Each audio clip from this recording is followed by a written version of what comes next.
Oke, assalamualaikum warahmatullahi wabarakatuh. Ketemu lagi dengan saya, Usrani, di materi pembelajaran IPS. Hari ini kita akan memasuki pembelajaran IPS yang pertama. Materi yang pertama yang akan kita pelajari yaitu tentang bab aktivitas manusia dalam memenuhi kebutuhan. Oke, anak-anak, apa sih yang akan kita pelajari untuk yang pertama? Kita akan belajar tentang kelangkaan dan kebutuhan manusia. Oke, kelangkaan dan kebutuhan manusia. Kita sudah belajar kemarin bahwa manusia itu dikenal sebagai makhluk ekonomi dan juga makhluk sosial. Kok bisa? Kenapa bisa disebut sebagai makhluk ekonomi? Karena manusia itu selalu punya naluri untuk memenuhi kebutuhan hidupnya. Ingat ya, caranya itu dengan cara yang rasional. Jadi, harus masuk akal cara memenuhi kebutuhan hidupnya. Kemudian manusia juga dikenal sebagai makhluk sosial. Apa yang dimaksud dengan makhluk sosial? Makhluk yang tidak bisa hidup sendiri, pasti membutuhkan orang lain untuk memenuhi kebutuhan hidupnya. Seperti itu. Nah, agar manusia itu bisa menjalankan fungsinya sebagai makhluk sosial maupun makhluk ekonomi, maka manusia harus mematuhi aturan yang berlaku. Nah, oke, kita masuk ke, ke kelangkaan sebagai permasalahan ekonomi manusia loh. Kelangkaan itu ternyata merupakan permasalahan ekonomi yang dialami oleh manusia. Kok bisa? Sebelumnya kita akan membahas tentang apa sih kelangkaan itu. Kelangkaan adalah ketidakseimbangan antara kebutuhan dan ketersediaan alat pemuas kebutuhan tersebut. Jadi, manusia itu punya banyak sekali kebutuhan, tetapi alat pemuas kebutuhan itu terbatas. Nah, kelangkaan bisa menjadi masalah karena kebutuhan manusia itu tidak terpenuhi. Kalian bisa melihat di gambar bahwa kebutuhan manusia itu banyak, tetapi alat pemuas kebutuhan itu terbatas, kayak gitu. Nah, karena alat pemuas kebutuhannya itu terbatas, maka manusia itu tidak bisa memenuhi kebutuhan hidupnya. Ketika manusia tidak bisa memenuhi kebutuhan hidupnya, itu nanti akan memunculkan masalah pemenuhan kebutuhan. Nah, masalah pemenuhan kebutuhan itu yang disebut sebagai masalah ekonomi, seperti itu.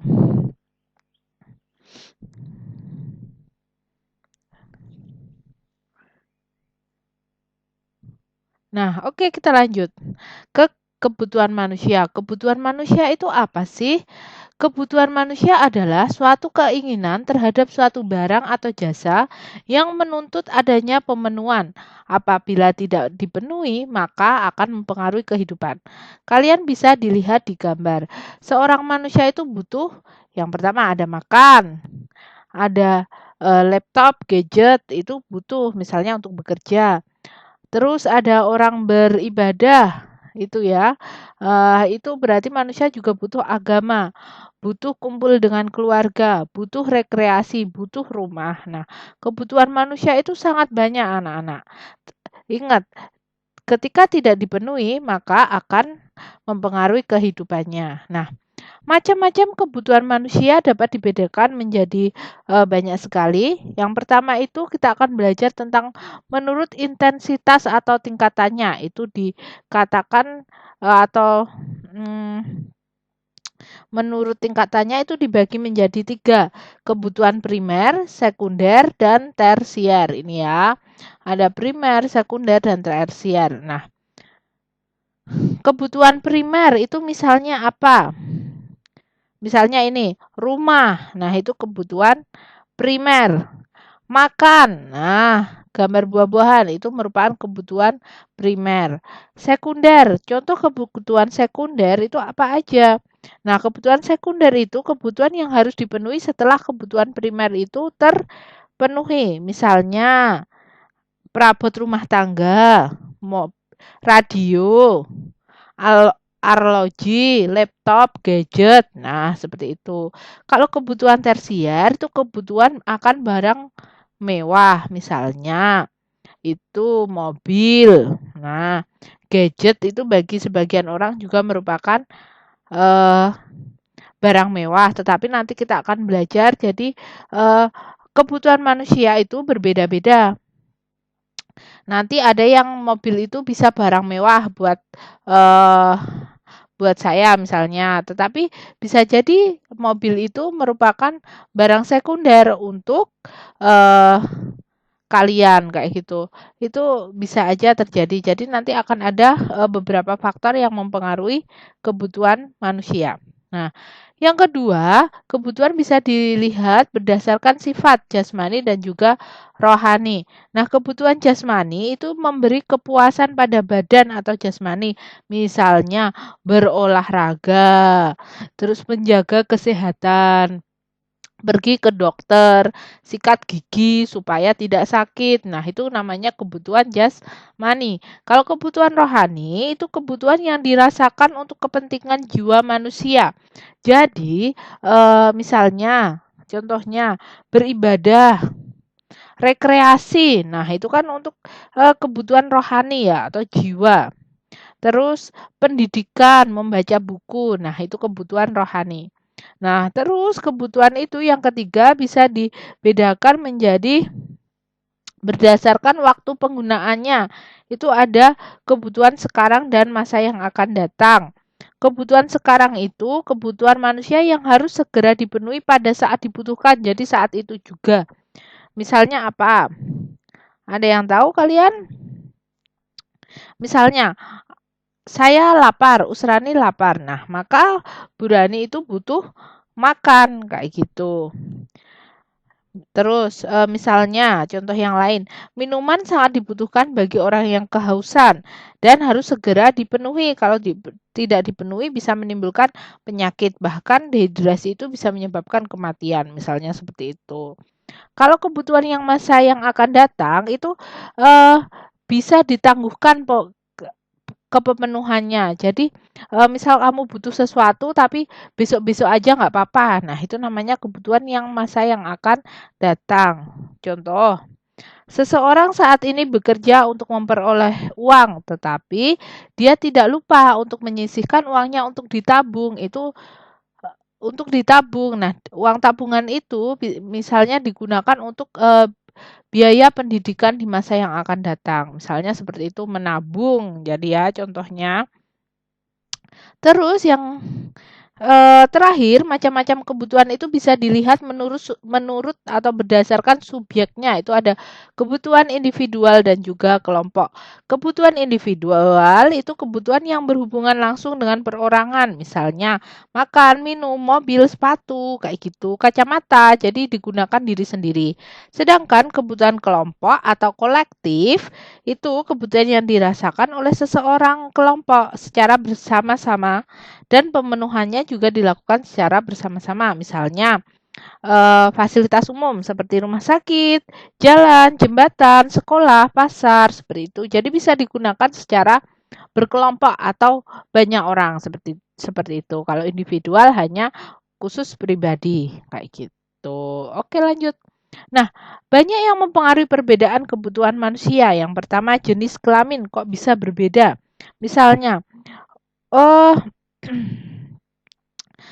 kebutuhan antara perempuan dan juga laki-laki itu berbeda. Misalnya, perempuan butuh mukena untuk salat, sedangkan laki-laki tidak butuh. Nah, yang kedua, tingkat pendidikan. Tingkat pendidikan itu nanti akan mempengaruhi kebutuhan manusia. Contohnya, kebutuhan anak SMP pasti berbeda dengan kebutuhan anak SD. Nah, misalnya bukunya saja. Nah, buku yang dibutuhkan itu berbeda, kayak gitu.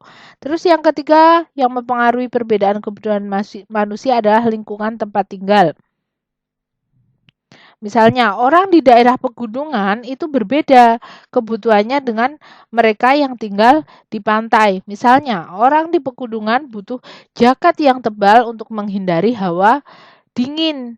Sedangkan orang di pantai itu kalau pada saat siang hari mereka tidak perlu menggunakan jaket yang tebal kayak gitu. Atau misalnya orang pegunungan itu butuh eh cangkul, butuh alat-alat pertanian untuk bekerja, sedangkan di lingkungan di pesisir pantai orang-orangnya tidak butuh, mereka lebih butuh kapal untuk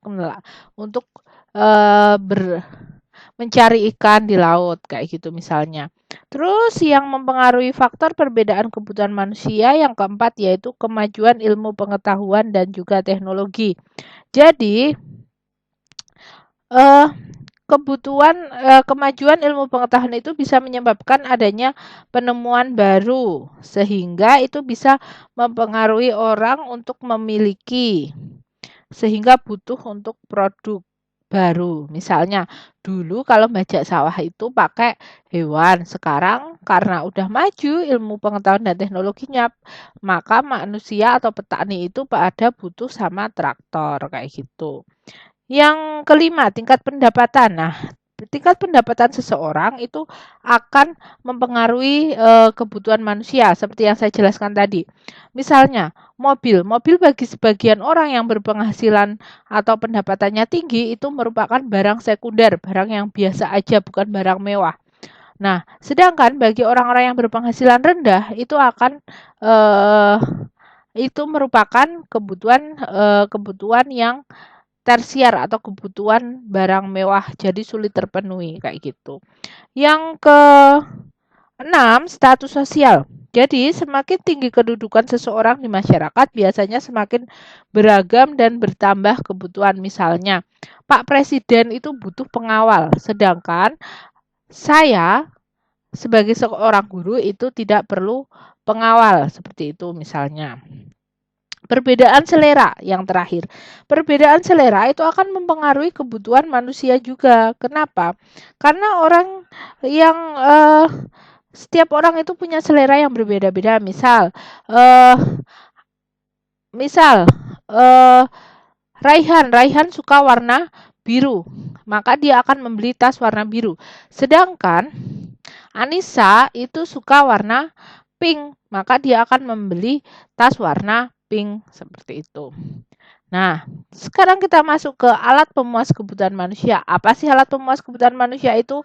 Alat pemuas kebutuhan manusia merupakan segala sesuatu yang dapat memenuhi kebutuhan manusia berupa barang dan jasa. Jadi semua barang dan jasa yang bisa memenuhi kebutuhan manusia disebut alat pemuas kebutuhan manusia. Nah, banyak sekali alat pemenuhan kebutuhan manusia. Yang pertama dibedakan menurut kelangkaan atau cara memperolehnya. Itu ada barang ekonomis dan juga barang bebas. Kalau barang ekonomis itu dalam memperolehnya tidak perlu mengeluarkan pengorbanan baik material maupun fisik. Jadi mohon maaf, barang ekonomis itu barang yang keberadaannya terbatas sehingga dalam memperolehnya itu harus mengeluarkan ya. Mohon maaf. Kalau barang ekonomis itu kita perlu pengorbanan untuk mendapatkannya, sedangkan barang bebas itu tidak perlu pengorbanan dalam mendapatkannya. Barang ekonomis misalnya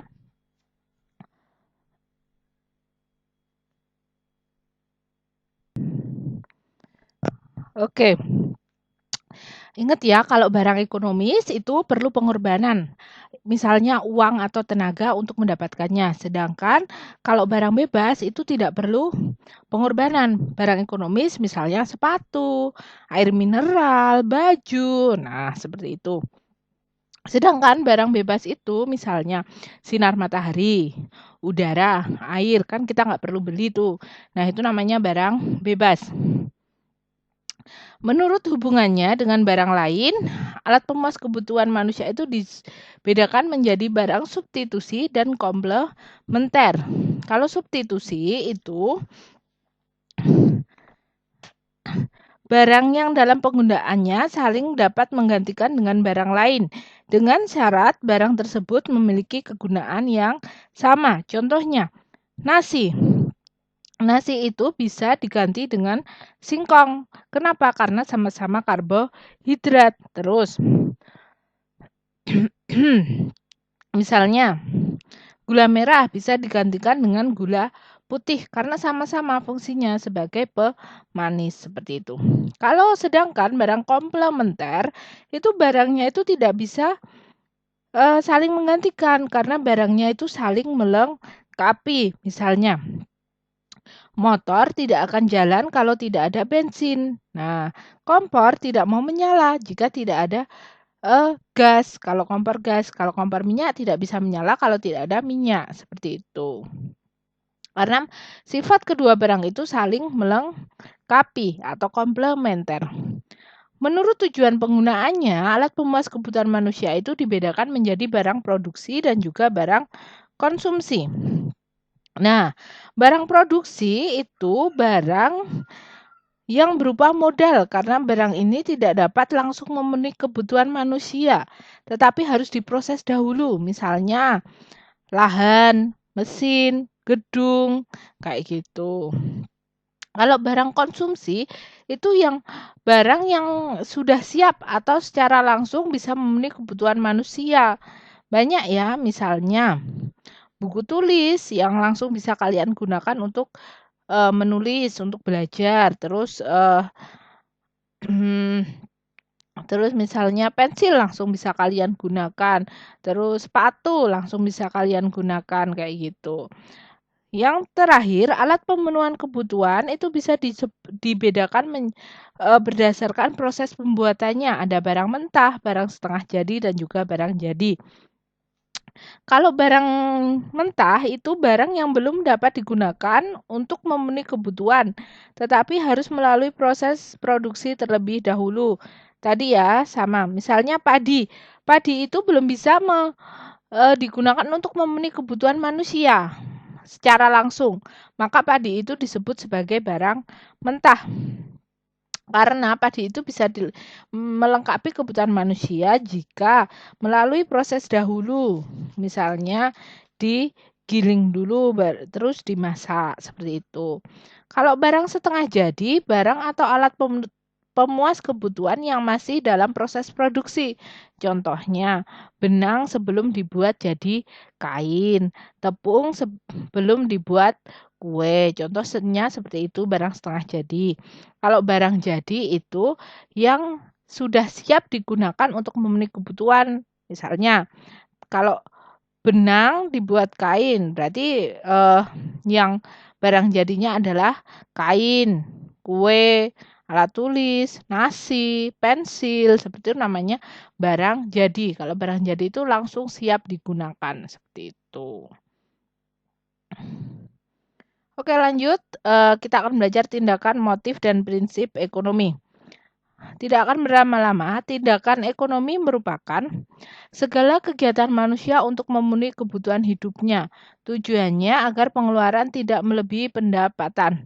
Contoh, orang yang berjualan di pasar, guru yang bekerja di sekolah, dan juga siswa yang mengikuti perlombaan. Itu contohnya tindakan ekonomi. Nah, itu contohnya. Nah, jadi tindakan ekonomi itu kegiatan manusianya, kegiatannya ya. Lanjut, kalau motif ekonomi itu alasan yang mendorong manusia untuk melaksanakan tindakan ekonomi. Jadi itu alasannya apa? Dibedakan menjadi 4 untuk memenuhi kebutuhan, berbuat sosial, mendapat penghargaan, dan juga memperoleh kekuasaan. Prinsip ekonomi itu merupakan dasar pemikiran manusia untuk bertindak ekonomi agar pengorbanan yang dikeluarkan sesuai dengan hasil yang diharapkan. Prinsip ekonomi dalam kegiatan produksi, distribusi, dan juga konsumsi itu berbeda. Misalnya, dalam kegiatan produksi pasti para produsen itu prinsipnya menggunakan bahan baku dengan mutu yang baik, hemat biaya produksi, dan juga tempat usaha dekat dengan bahan baku. Sedangkan dalam kegiatan distribusi, prinsipnya menyalurkan barang dengan tepat sasaran, memberikan layanan yang baik. Nah, Kalau dalam kegiatan konsumsi, pasti kita mempunyai prinsip membeli barang dengan memilih terlebih dahulu. Kita pilih yang bagus yang mana ya, kayak gitu. Memilih barang yang kualitasnya bagus. Masa iya kita memilih yang kualitasnya jelek? Pasti kita milih yang bagus. Membeli barang sesuai yang direncanakan. Nah, itu penting. Yang keempat adalah membuat skala prioritas. Apa itu skala prioritas? Nah, skala prioritas merupakan sebuah daftar yang sudah disusun berisi ukuran kebutuhan dengan tingkat kebutuhan seseorang. Misalnya, seperti ini. Skala prioritas, misalnya ini ya, punyanya Rani Wulandari. Nah, dia jumlah uang saku dalam 1 minggu itu 150.000. Kemudian dia membuat daftar skala prioritas. Jadi yang nomor 1 ini merupakan yang paling penting. 1. Kuota belajar 45.000. Buku LKS IPS 10.000. Ditabung 10.000, jilbab putih 30.000, sendal 10.000, jajan 35.000, sedekah 5.000, pensil 5.000. Misalnya seperti itu skala prioritas. Nah, dan skala prioritas setiap orang itu berbeda-beda. Menurut kalian tuh yang paling penting yang mana? Nah, kayak gitu. Nah, kalian juga saya minta untuk membuat skala prioritas. Nanti kalian isi namanya siapa, jumlah uang saku kalian dalam seminggu itu berapa, terus kira-kira dalam 1 minggu itu kalian gunakan buat apa aja uangnya. Nanti ditulis misalnya nomor 1 kalian yang paling penting mau beli sepatu. Harganya berapa? Kayak gitu. Yang kedua kalian mau nabung, nabungnya berapa? Seperti itu boleh. Kayak gitu ya. Oke. Seperti itu materi kita pada pagi hari ini. Eh, pagi hari ini, siang ini, atau sore ini. Yang itulah materi kita di hari ini. Oke, jangan lupa tugasnya dikerjakan, langsung dikerjakan. Usrani tidak memberikan waktu yang batasan yang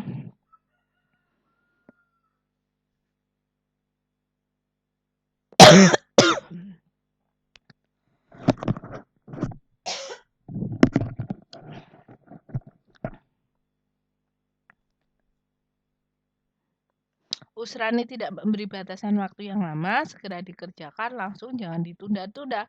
Ingat, kedisiplinan itu merupakan hal yang sangat penting. Jangan menabung tugas, nabung aja uang. Oke, makasih untuk anak-anak yang sudah mendengarkan. Semoga pembelajaran hari ini bermanfaat bagi kita semua. Saya tutup. Wassalamualaikum warahmatullahi wabarakatuh. Semangat, selamat belajar.